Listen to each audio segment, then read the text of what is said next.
guys, it's Josh from Guardian Training Consulting. I'm here to talk about a large myth that I see a lot of brand new shooters or people that are looking to buy a firearm. And that's, if I have small hands, I have to have a small gun. We're here in C2 Tactical here in Phoenix, and we have a great partnership with them where we utilize their facilities and their firearms, especially their rental counter, to find the gun that really works for the client. So, when people ask us, hey Josh, what gun should you buy? Or Karen, what gun should I buy? Really, when we answer that question is, well, it's whatever gun works for you.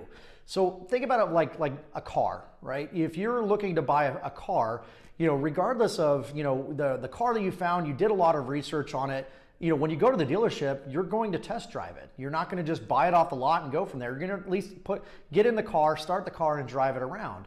What we see is people come into the gun range or the gun store, and they're like, I just need a firearm.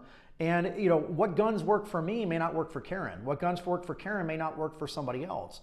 And so what's great is C2 allows us to use their rental counter of over 250 firearms in different types of calibers and different types of firearms, and we get to put a plethora of firearms in front of you, courtesy of their rental fleet, and you truly get to decide what gun works for you.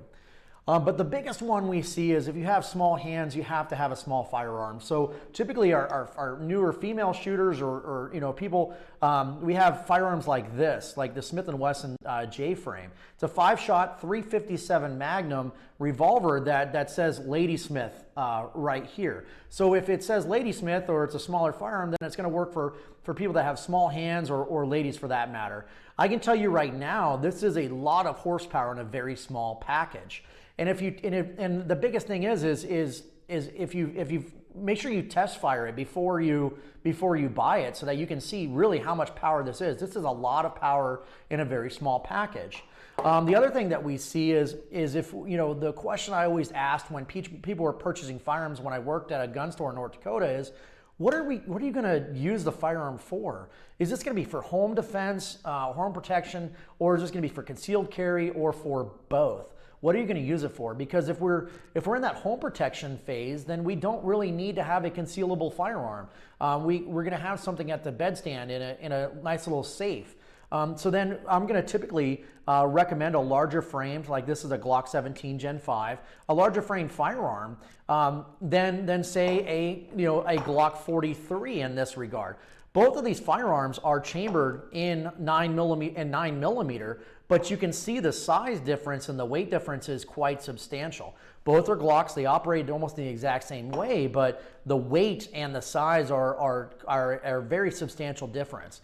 So you can see the Glock 17 here runs a 17-round magazine and a larger frame, and now I can mount a lighting system that I can identify threats. I can run a red dot system like in this case. It is a duty-style handgun, but when it comes to home defense, then really what matters is the size of the gun. When we get into concealed carry, now we have to find the balancing point between concealability and shootability.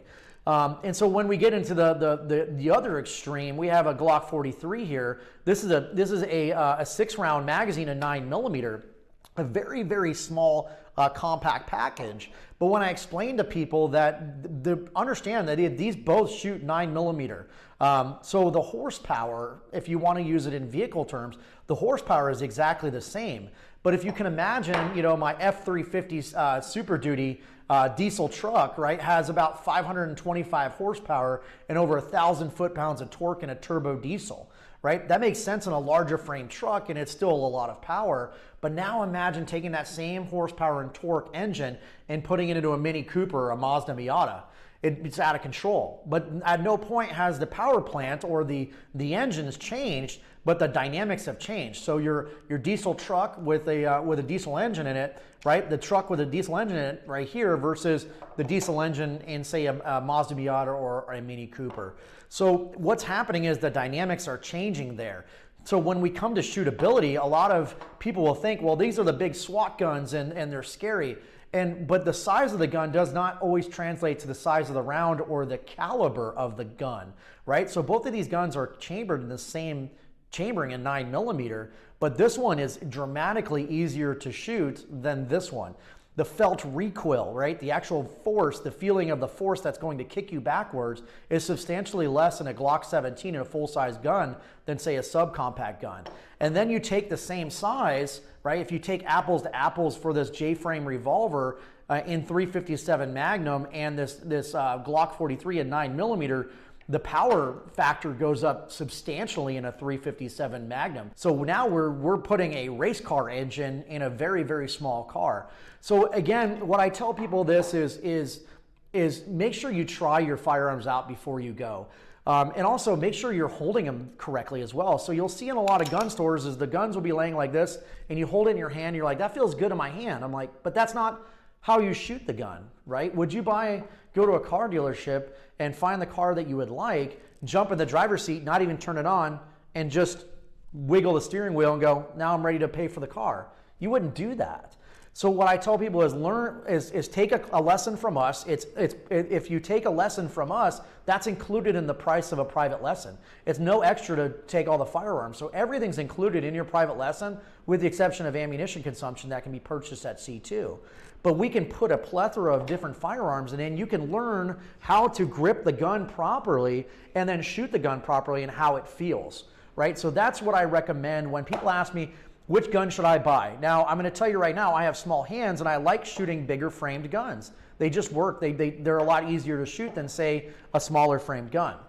But when I get into concealed carry, that's when I have to start thinking about finding that exercise and compromise between a very small gun and a very large gun and kind of find that middle ground that works for you.